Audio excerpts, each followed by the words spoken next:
Sir आज आप उपजिलाधिकारी मोहम्मदाबाद के बने हैं सर, इसके पीछे का सर क्या मतलब योगदान है, किसके प्रेरणा से सर यहाँ तक आप आए हैं?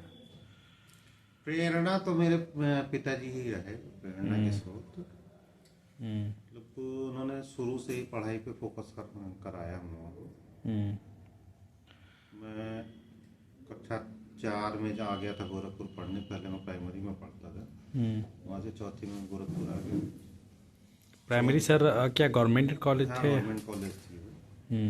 वो गाँव का विद्यालय था, मैं उसी में पढ़ा हूँ। शुरुआती शिक्षा तो वहीं की है। फिर मैं गोरखपुर आ गया। चौथी पांचवी हैप्पी स्कूल करके था मोहद्दीपुर में, वहाँ से शिक्षा ली मैंने। छठवीं से लेके 12वीं तक महाराणा प्रताप इंटर कॉलेज से मैंने किए।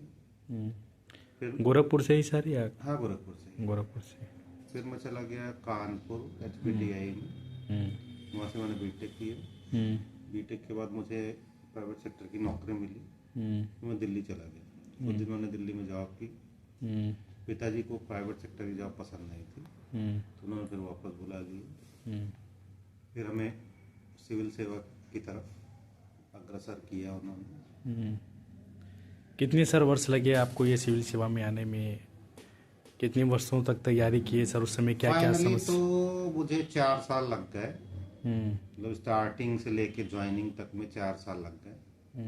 लेकिन वो समय मेरे हिसाब से ऐसा था कि रिजल्ट्स नहीं आ रहे थे। सारे रिजल्ट्स हाई कोर्ट्स में पेंडिंग थे। तो इस वजह से जब रिजल्ट आया तो लगातार 3 सिलेक्शन हो गए। कहाँ कहाँ सर हुए थे? मैं पहली बार मेरा हुआ था ऑडिटर पोस्ट पे, ये कोऑपरेटिव सोसाइटी में पंचायत। दूसरी बार मेरा सहायक सेवायन अधिकारी के पद पे चयन हुआ। और तीसरी आपके वहाँ किस बैच में सर मतलब आपने ये एग्ज़ाम दिया था, और किस बैच से मतलब वो करते हैं? एग्जाम मैंने 2003 में दिया था ये। उसकी ज्वाइनिंग 2006 में हुई थी। 2006। तो सर 2006 से अब तक कहाँ कहाँ पोस्टिंग किए हैं, और क्या कुछ रहा है जो मतलब आपको ये लगता है कि ये चीज़ मतलब बहुत बेहतर है और इस तरीके से ये काम होना भी चाहिए? अभी तक की नौकरी मेरी 4 जिलों की है। सबसे पहले पोस्टिंग हुई थी मेरी कानपुर देहात। वहाँ मैं 4 तहसीलों में रहा और पूरे 10 साल हमने वहाँ खर्च किया। फिर मेरा वहाँ से प्रमोशन हुआ तो मैं ललितपुर चला गया। 2.5 साल मेरा ललितपुर का कार्यकाल रहा। फिर ट्रांसफ़र होकर मैं हमीरपुर आया। हमीरपुर में भी 2.5 साल ही रहा। इस बीच प्रमोशन होने के बाद मैं SDM हो गया था। SDM होने के बाद मेरी पोस्टिंग हो गई। पढ़ाई के दौरान सर मतलब क्या कुछ मतलब मन में चलता था कि मुझे ये बनना है या वो बनना है?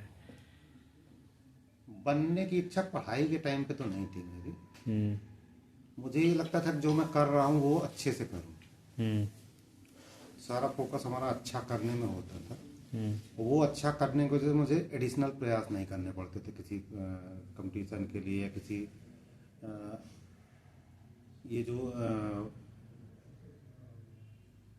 प्रतियोगी परीक्षाएं होती हैं या कोई एंट्रेंस होता है, उसके लिए मुझे अलग से प्रयास नहीं करना पड़ता था। इंटरमीडिएट मैंने किया था, तो इंटरमीडिएट के साथ ही मेरा सिलेक्शन हो गया था इंजीनियरिंग के लिए। मुझे अलग से उसके लिए तैयारी नहीं करनी पड़ी। सर पहले इंजीनियरिंग के लिए सिलेक्शन हो गया था, तो इंजीनियरिंग की सर ये जॉब मतलब कब तक किए थे? इंजीनियरिंग की जॉब हमने 3 महीने करी थी। 3 महीने? यानी कि सर आज यहाँ ADM बनने तक का अगर देखा जाए तो पिताजी का काफ़ी योगदान रहा है। पिताजी का ही योगदान रहा। कभी सर कोई आर्थिक स्थिति की वो समस्या है पढ़ाई के दौरान, तैयारी के दौरान या? नहीं, मुझे तो नहीं रही। पिताजी मेरे जॉब में थे। अच्छा। तो आर्थिक समस्या ऐसी कोई नहीं थी। जो 4 साल हमारे तैयारी के रहे, वो चूँकि ग्रेजुएशन के बाद तैयारी की जाती है, तो थोड़ा सा मेरे दिमाग में ये फीलिंग आई थी कि पिताजी से कब तक पैसे लेते रहेंगे। तो इस फीलिंग की वजह से मैंने थोड़ा सा काम शुरू कर लिया था।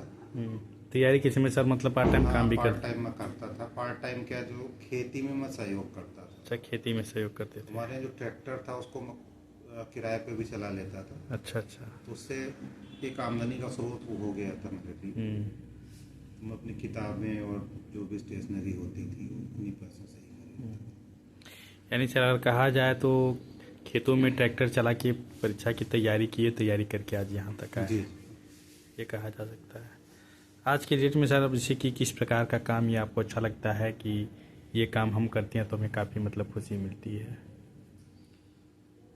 हमको ये लगता है ना कि किसी पद पे आप बैठे तो पद के जो दायित्व है, हम्म, सारे कार्यों को करने में मजा ही आता है, हम्म, सुकून मिलता है। हम्म, जिस दिन किसी कारणवश हम कोई टास्क कंप्लीट नहीं कर पाते हैं तो फिर कष्ट होता है। कष्ट होता है। आज के युवाओं को सर क्या प्रेरणा देना चाहेंगे कि युवाओं के लिए प्रेरणा ये है कि जो भी कर रहे हैं, जैसे शिक्षा ग्रहण कर रहे हैं, पूरे लगन से करें, कॉन्सेंट्रेट होके करें, समय व्यर्थ न गंवाएं। समय बहुत कीमती होता है, समय का ध्यान रखें, टाइम का थोड़ा सा मैनेजमेंट रखें चीज़ों में, तो बेहतर उनके भविष्य की कामना से की जा सकती है। Thank you.